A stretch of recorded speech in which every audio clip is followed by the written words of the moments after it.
Nā, e te iwi mō ngā tau maha, kua ātakimi a Lawrence Ross i ngā uri o tētahi o ngā hoia o te pakanga tuatahi o te ao, i runga i tōna tōmina kia te tuki i aia te ōhāki, hei tāna i ōhāki tiai e tana tūpuna matua kēke, i runga i te pai o te riri. Hei tā kāli he mopo, nui no atu ngā hua ko puta ki aia i tēnei kimihanga, i tāna i whakaaro ake ai. It's this one here. Well, what's that one? So I was just looking at them one day, and then ELAINE said to me, she said, "Oh, is that a name printed on the side of it?" If you have a look there, you read that. It's got a different name on it.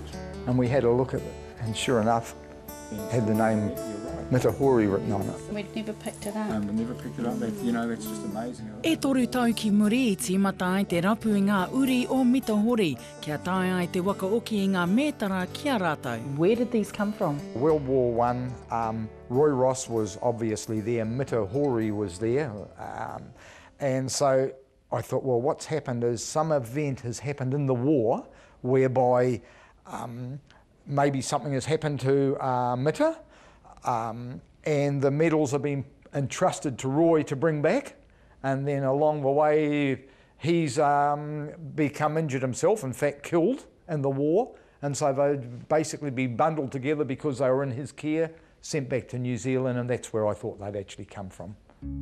E rangi ko te kite atu I tōna wānau e mea ua rawa. This here was in my search of trying to find Mita. I applied to Archives New Zealand and got the war records of Mita, and it makes for quite... I didn't really know how to go about tracing them back. I had found Hori families all over New Zealand. I'd found Hori families in Wakatani, Rotorua, North Auckland, Manu Road here in Whangarei, Wellington. I had found every family, but the name didn't fit with any family. At that stage, I decided to get people involved in the search for him.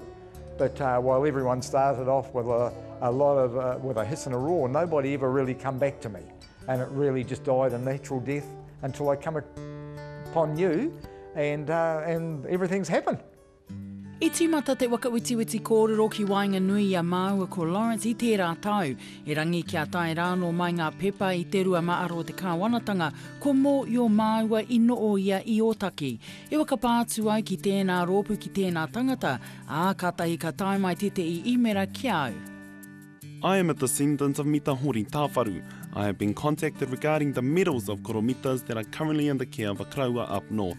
We have a whānau reunion over the New Year period where I will table this fantastic news and allow koromita's children and the waira whānau to discuss their return. Kua puta tātou ki te ao mārama. Wai muri I te ui ngā te wānau tāwaru, I tīmata no te ranga aua Kyle, te mokopuna a Mita. One of the key reasons for undertaking this research was to actually match up the Mitahori with our tipuna and whether we were on the right path or not. And a lot of people know the names, the discrepancy in a name can change you from one whānau to the other. Mitahori was actually Mitahori Tāwharu. Kua ngā wakapaia Lawrence, kārea Mitahori I mate I te pakanga nui.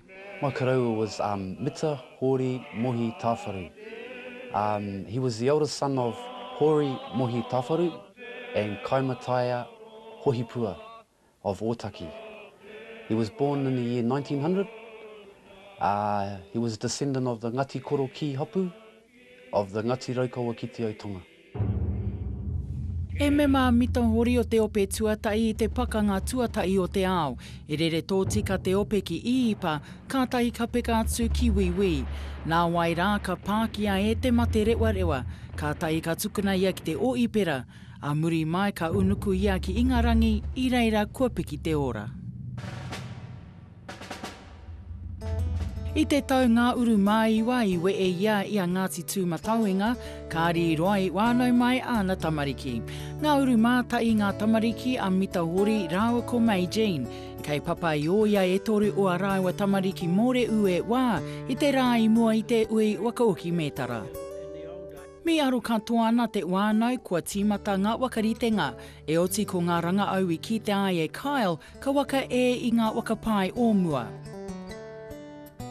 E iwa tau a muri atu i te matenga o Mitahori, ka marena anō a May Jean. I mo ia kia John Alexander Ross, te karaua o Lawrence.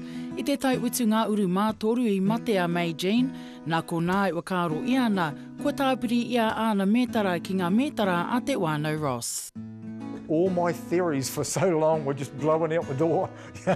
I had this theory as to where the medals had come from and how they'd come from, and in my mind it was all open and shut.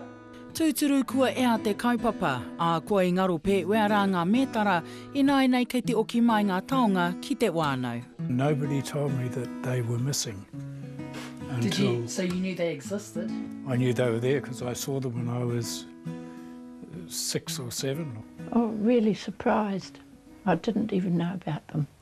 O taia mai te waka, ki te urunga, te waka, ki te moenga, te waka, ki te takotorangai, taka te waka.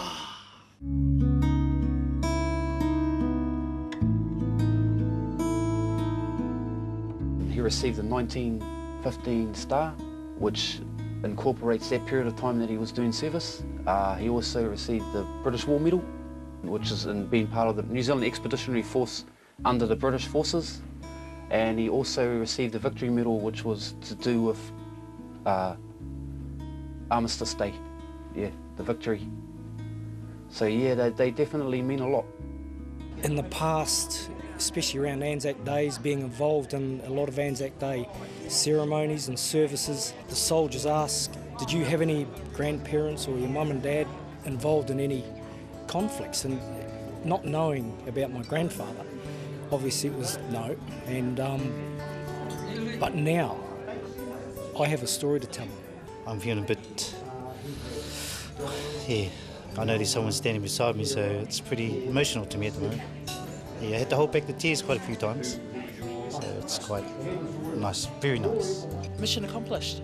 Yes, it is, and I couldn't be happier, actually. I've met some really nice people, and I think I've just extended my family.